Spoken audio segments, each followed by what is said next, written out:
Peace, assalamu alaikum, hotep, grand rising, praise God, what's up, what's happening, or whatever it is you ascribe to. I need y'all to ride with me this morning as I go to the job site.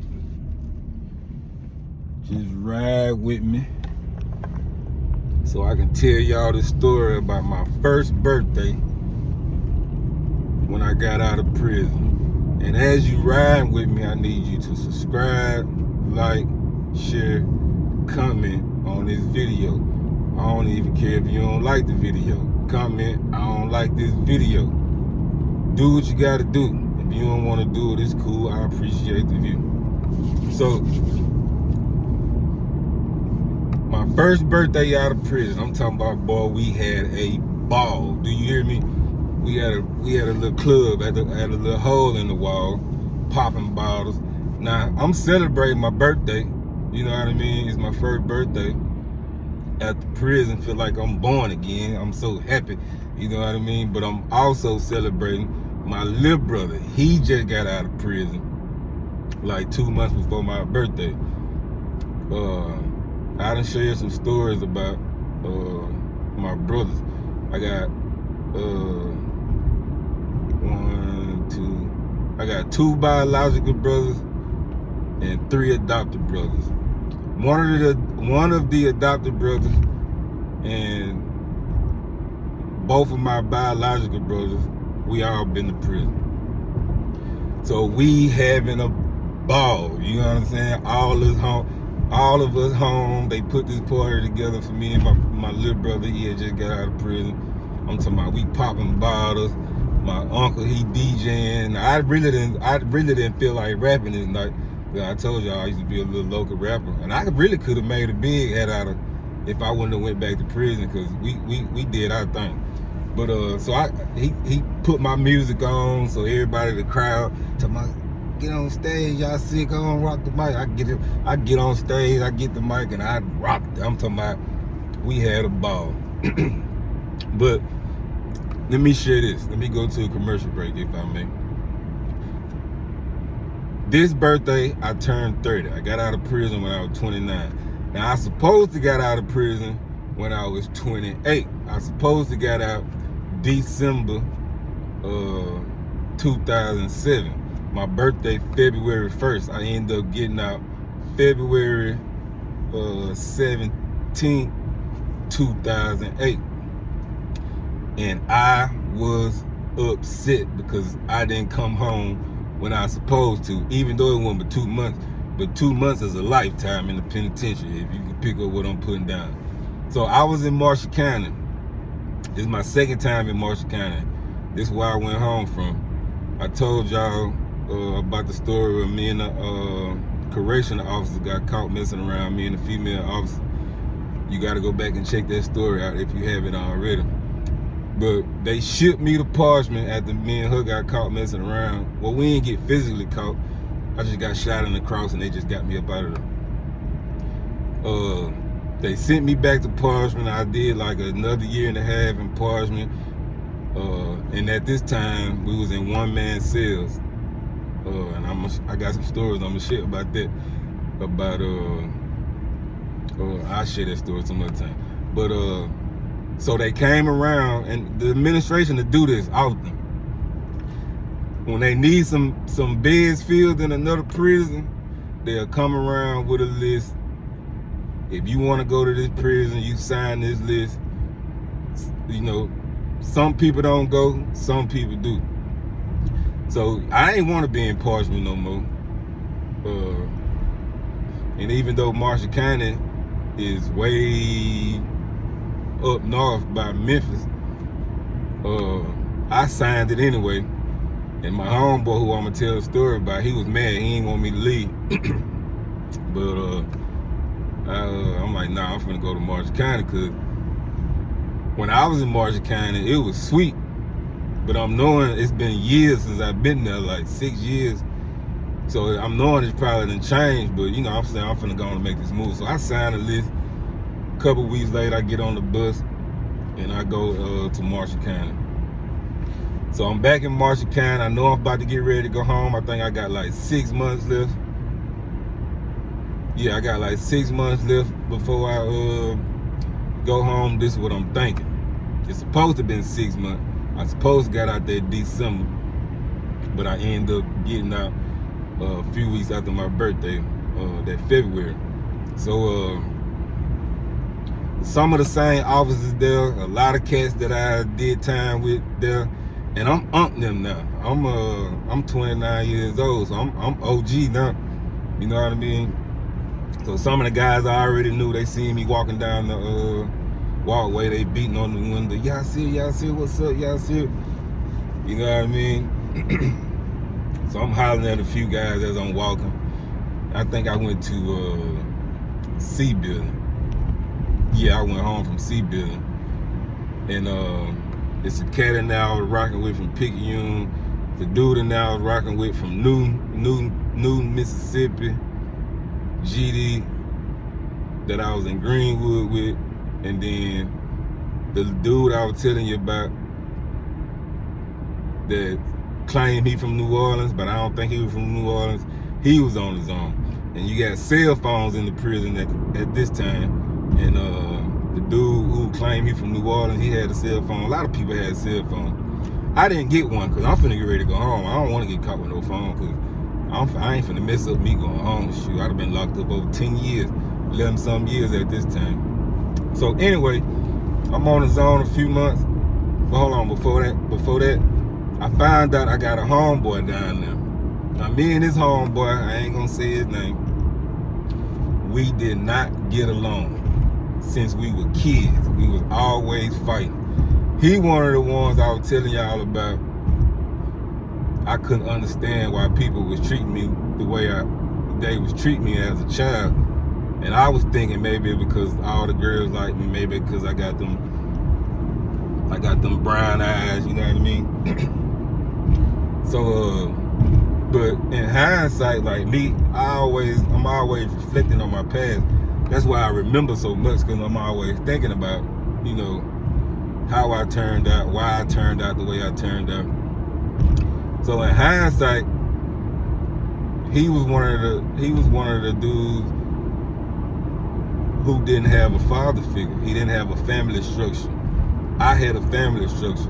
And that's the thing in the black community. And you can go argue with your mama about this. You got people who would despise you because you come from a family structure.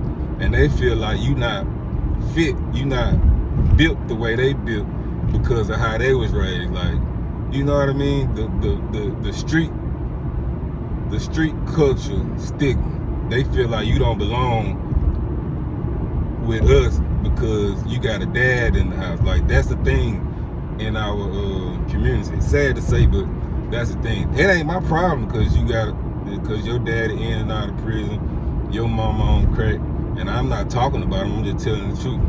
That ain't got nothing to do with me. You know what I mean? What you mad at me for? But anyway, we did not get along. We was always fighting. And he one of the ones, did I tell that story? Yeah, he one of the ones that I shot at. But he don't even know it. But he shot at me. Well, not at me per se, but it was a lot of us. We was in turnkey in the air. And, you know, people got to fight and he started shooting and whatnot. That's why I shot at him, but he don't even know it. But I'm going to tell that story. But, yeah, we didn't get along, you know what I mean? We was always fighting. And so now I found out that he in Marshall County. So I said, okay, a lot of the officers knew me, you know what I mean? So I make my way down to the building and go holler at him. Now I could be dirty, but I ain't the type to hold no grudge. I mean, I went to prison when I was 16, so we were children. We were teenagers when we had our little issues. So I'm not finna hold no grudge against my homeboy. So I went and hollered at him. You know what I mean? But now you need me. Cause I'm a vet in the penitentiary at this time. I've been locked up over 10 years, 11 years and something at this time. You fresh in the system. You don't know what's going on. You know what I mean? So I fall on his own. You know, I holler at him. We hug. Big old Kool-Aid smile on his face. Cause you in the penitentiary. Don't nobody care or know what you used to do on the streets, because he had a reputation of being crazy. You know, he gonna shoot, he gonna fight and all that. But in prison, don't nobody care about that. Cause you got some guys in here they just as thuggish or gangster, tough as you is now. Bro was GD on the street. Bro was a gangster on the street. And it's another thing about some of the tough guys. You be real tough on the street, but when you're in prison, you don't want to pick your flag up. You don't want nobody to know that you're a gangster or a vice lord. You know what I mean? So I could be dirty because I know these guys. You know what I mean? I know the same big dog that was in Marshall County when he made me his advisor, when I was telling them dead eye stories. He's still there. He hasn't got out and came back, but he's still there, and he the big dog. So I can get him crossed out if I was just that dirty and holding a grudge against him, but I ain't that type of dude. So I go on his own, I holler at him, you know what I mean? He asking me how to do this and how to do that. He fresh in prison. How to get him a cell phone, whoop. So I link him up with the right people, and I tell him. So let me go back. So when I first fall on the zone, even though I'm about to go home and I ain't plugged in, but these guys know me, and I know him. I know he was a gangster on the street, so I went to, hit him up. And he was like, "No, I ain't screaming." That's what they say in prison in Mississippi. Meaning, when he say I ain't screaming, meaning he ain't on count, he ain't plugged in, he ain't representing GD. So I'm like, oh, okay. What's wrong with you? Is you scared? I thought you were tough. You know what I mean? Now you come to prison, you don't want to be no gangster no more. But anyway, I plug him in with who to talk to, how to get him a phone and whatnot. He ended up getting him a phone. But I'm telling him, you got to be careful. And he had an incident, but it didn't turn into nothing. But I'm telling him, these guys, bro, you got to be careful. Don't get shot in no cross because you got a phone. You ain't affiliated. You ain't plugged in. You know what I mean? You ain't here on your own. You got to be careful. So he all right, bet. But anyway, I'm gonna share some stories about bro. So it's December. December come around. I've been back in Marshall County for a few months. It's time for me to go home. But it's around the holidays, and the case manager was gone for 2 weeks. Bruh, I was so mad because I am ready to go home. I've been locked up over a decade. These folks ain't honoring my time. I am pissed off.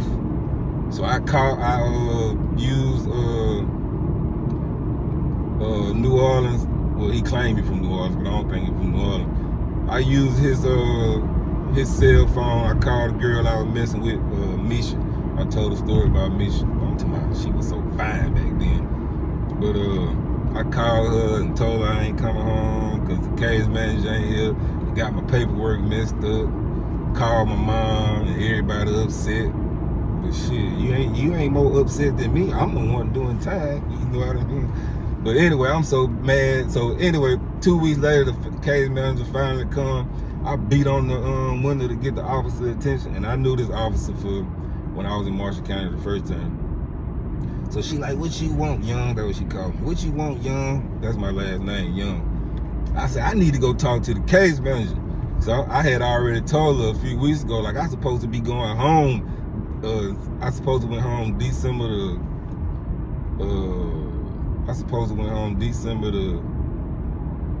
20th or something like that.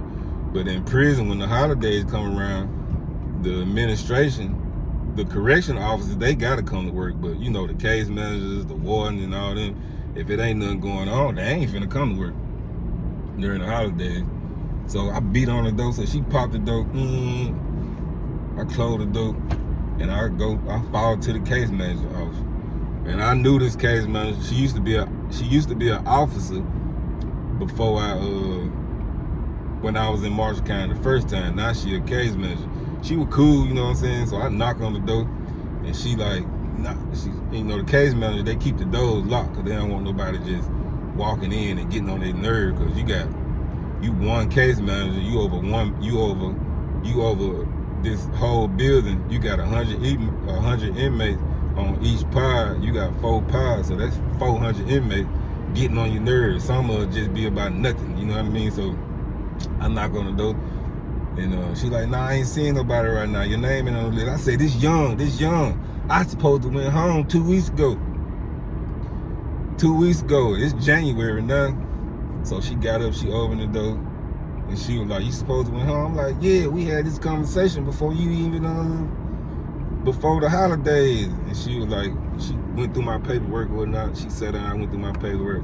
She was like, dang, sure did. Let me go on and get your paperwork together, and I'm gonna call you back out here. You know what I mean? So I'm like, all right, cool.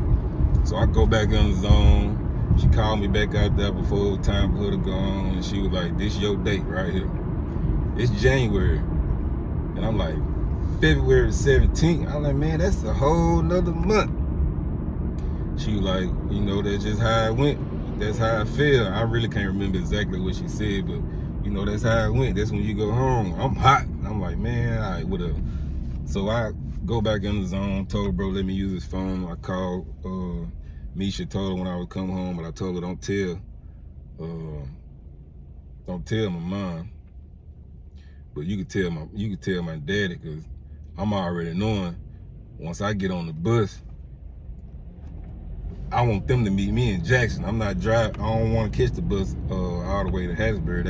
That's just too long of a drive. So she like, all right, cool. So fast forward, that morning come for me to go home. It's about 3 or 4 o'clock in the morning. I knock on the window, everybody's asleep, so I ain't knocking loud, trying to get the officer's attention to let me out the zone so I can go down here and holler at my homeboy. So they like, all right, boom, they open the door. So I went down there. I buzzed the buzzer for them to open the door. They opened the door. The officer come out, the officer stick his head out the towel, like, what you want? You know, where you going? I said, I'm finna get ready to go home. I need to holler at my homeboy. So he like, all right, come on, don't be in that long. So he opened the zone door. I went on the zone. I woke him up. Man, wake up. I'm like, bro, I'm finna go. He was like, yeah. I'm like, yeah. Breath stank. But he was like, dang, bro, you been gone for a long time. Now I gotta do me a little stretch. I think he did like 6 years. At this time, he was in there for about a year. So he was like, dang, bro, you know, good luck out there, man. Be careful out there on the street. So I'm like, yeah. But when he got out, we were getting money together. Like when he got out, like we were getting money together for real. We were both, he always been a hustler, always. But anyway, so they come get me, time for me to go home, took me to the holding cell in the administration building, and shoot, they opened them gates, took me to the bus station, man. I'm talking about, bro, I was so happy. I'm talking about getting out of prison, bro, after doing 12 years, man. That's a feeling I cannot describe. I was happy, you hear me? So anyway, I get out that February. My little brother get out that December. So it's my birthday, February 1st. That's my birthday. So they put together this party, man, and that cake that y'all see, yeah, that they did it big for me. Yeah, they did it big for me. That cake was good too. So anyway, so it's time for the party. We celebrating. I'm on the stage. I'm rocking the stage. Do my thing. And after the club, I went and linked up with this this female that I had been wanting to hit since we were teenagers. I'm talking about real black chocolate, pretty white teeth. I'm talking about sexy, pigeon toe, fine. I'm talking about after that party. Hey, went to Motel 6, but I'm gonna share that story tomorrow. She fell in love after the club, the Motel 6 edition. I'm gonna tell that story tomorrow. Probably, I don't know, but I'm gonna tell that story. So, before the party was shut down, this is the reason why the party got shut down. A vice lord and a gangster got to fighting. Now, I really don't know the vice lord, but I grew up with the gangster. The vice lord, he was from the coast. And both of these guys kind of big. So they get to fighting in the club, or they get to going back and forth, arguing in the club, and then they took it outside. And so these gangsters, they made me think I was back in prison, how they were moving. So the gangsters, they secured the door like they ain't letting nobody out the door. You know what I mean? It's like two of them posted up at the door, and they folded up, while the other two outside, you know, they getting down, they fighting. So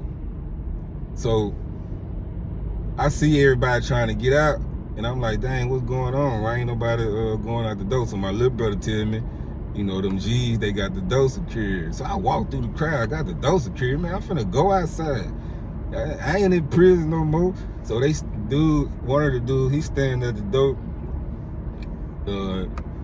Dude knew who I was. I mean, yeah, he knew who I was, but I didn't know him. I know his family, you know what I mean? I know his mom, you know what I mean? He younger than me. And so, that's the wrong turn. And so I walk up to the door, and he like, man, ain't nobody going outside. Man, I pushed that dude so hard against that door. And you can see the fear in his eyes. I ain't gonna say his name, but you can see the fear in his eyes, and shit, he got out the way. So I walk outside, you got some more gangsters outside, and they like, bro, I thought I told you not to listen. I'm like, man, get out of my goddamn way. So me and my little brother, we fall out, they out there fighting. I'm talking about they getting down, but they tired though. They tired. So me and my little brother, this our party. So we go to breaking this shit up. And so the G's was like, nah, let them fight. Like, nah, man, we finna break this shit up, bro. Cause if I'm already knowing if the vice lord get out on the gangster, they gonna jump on him. Like I said, I really didn't know the vice lord, but my brother knew him, and they were doing business together. So we broke the shit up, you know what I mean?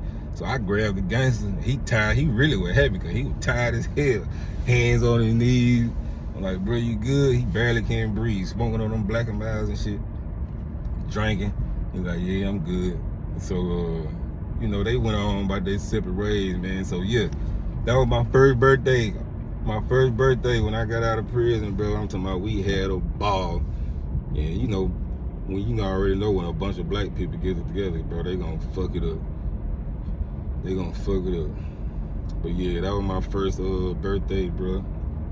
Like I said, me and no girl went to the Motel 6. I'm talking about I'm talking about tongue strong, wood long. I put it on her, you hear me? She fell in love, but like I said, I'ma probably share that story tomorrow. It's your main man, Yasir. Until the next story, y'all be smooth out here.